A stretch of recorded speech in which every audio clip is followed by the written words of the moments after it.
Allez, bonjour à tous, c'est le prof Crypto, ravi de vous retrouver pour une toute nouvelle vidéo. Au programme aujourd'hui, on ira voir qu'un nouvel indicateur de bull run vient d'apparaître sur le Bitcoin, un signal qu'on avait eu à l'occasion du bull run 2021 et qui avait annoncé l'explosion parabolique des bitcoins, mais surtout des altcoins. Les indicateurs sont en train de se multiplier en faveur d'une accélération du marché crypto à minima jusqu'à juillet-août 2025. Donc c'est le moment de se placer, c'est le moment de faire des bons coups et d'établir des bonnes stratégies pour la suite. Donc restez bien jusqu'à la fin de la vidéo pour être tenu au courant de tout ça. On fera aussi un point évidemment sur Ether, sur Doge. Mais avant ça, on vous invite bien sûr à vous abonner à la chaîne du prof Crypto. Vous avez des vidéos tous les jours sur l'actualité du marché.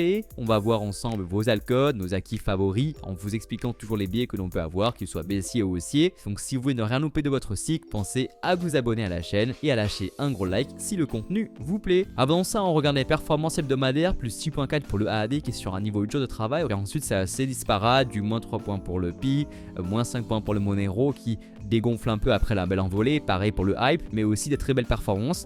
Plus 14% pour le Cake, plus 5% pour le Lido, plus 7% pour le Jupiter, 8 points pour le Unity Active. Et si après par contre on regarde en semaine, on voit que le Hype souffle un peu après un plus 43%, plus 30% pour le Jup. Donc là vous voyez qu'il y a des très beaux acteurs à surveiller pour la suite du run haussier, surtout pour ceux qui n'ont pas encore décollé. Je pense notamment à un token comme Jupiter, on pourra aller faire un tour demain en vidéo si vous le souhaitez. Le signal que je voulais voir avec vous qui a de nouveau flashé au bleu cette semaine, c'est le H-Ribbons de façon assez surprenante pour Bitcoin. Alors on a vu ensemble récemment, on avait fait une vidéo que le H-Ribbons allait reflasher au bleu suite à la correction en mars dernier et qu'historiquement on sait très bien qu'après des phases de correction, l'arrivée d'une pastille bleue précède tout le temps une accélération assez forte de Bitcoin et donc du marché crypto. Et là ce qui est quand même assez déroutant, c'est que le H-Ribbons vient de reflasher au bleu alors qu'il n'y a pas eu de correction. Et donc j'ai essayé un petit peu de voir dans le passé ce que ça avait pu donner en termes d'ancienneté et d'historique pour voir si on a déjà eu un tel cas de figure, est-ce que ça avait pu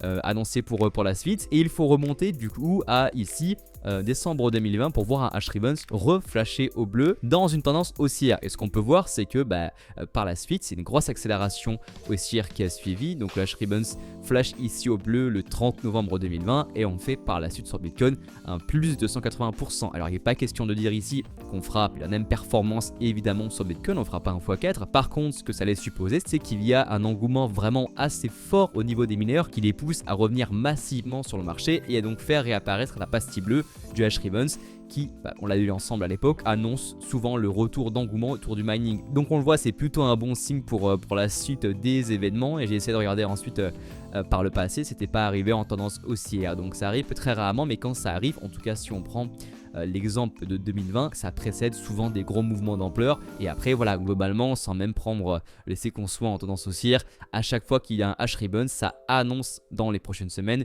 une continuation là pour le coup de la hausse sur Bitcoin et donc suivi par le marché crypto dans sa globalité. Donc c'est super intéressant et ça vient en confluence de tout ce qu'on peut évoquer depuis un moment. La N2 qui est sur un ATH, le MACD qui a recroisé bullish pour Bitcoin. Et la dernière fois, c'était juste ici avant la grosse accélération. Et le nouvel ATH en début d'année. Donc tout commence à plutôt bien concorder. Tout se met en confluence pour nous amener à minima un Bitcoin qui pourrait aller récupérer la cible théorique qui est des 135 000 $ avec une fourchette qui pourrait même monter jusqu'aux 150 comme on peut voir depuis maintenant 10 semaines sur la chaîne. Et en plus de ça, si on arrive à vraiment acter le fait de venir breaker ce range ici à la hausse, tout commence à s'aligner pour une continuation assez forte du Bitcoin à la hausse dans les prochaines semaines. Pour revenir ensuite à court terme sur ce qui se passe pour BTC, on le voit donc ici on est venu breaker le range à la hausse, on l'a vu ensemble hier. Maintenant ce que l'on souhaite c'est vraiment hâter le pullback ici pour une continuation haussière, même si on voit qu'on a pas mal d'indicateurs bullish de partout. Si on doit avoir un Bitcoin qui vient réintégrer là-dedans, on pourra avoir l'espace de quelques jours, quelques semaines, un retracement de marché qui serait fatal au niveau des altcoins. Donc ce qu'on veut vraiment voir pour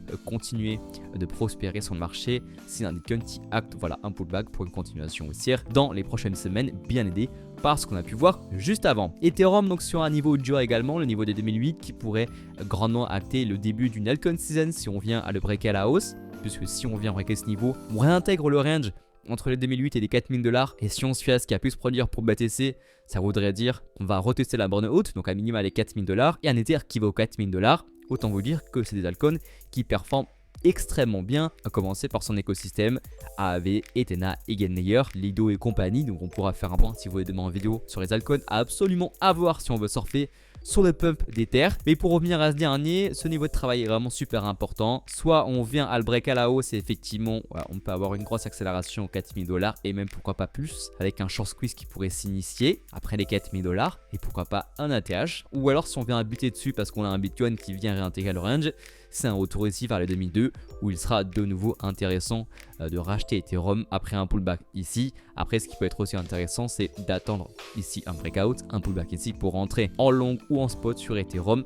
Et pareil sur les alts, ça on fera un point évidemment dans les prochaines semaines. Et je voulais aussi qu'on ait voir ensemble le Doge qui poursuit le biais qu'on avait pu évoquer il y a quelques semaines de ça.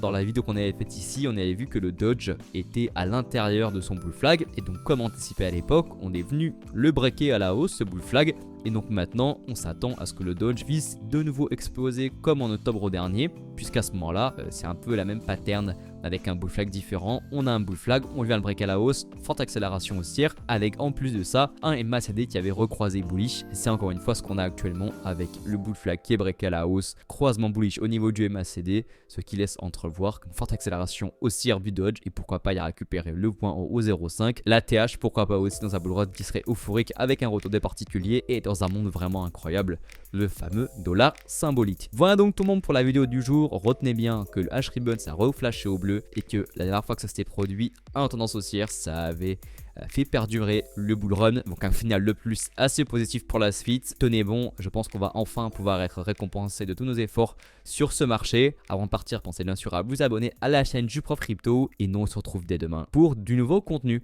Au revoir.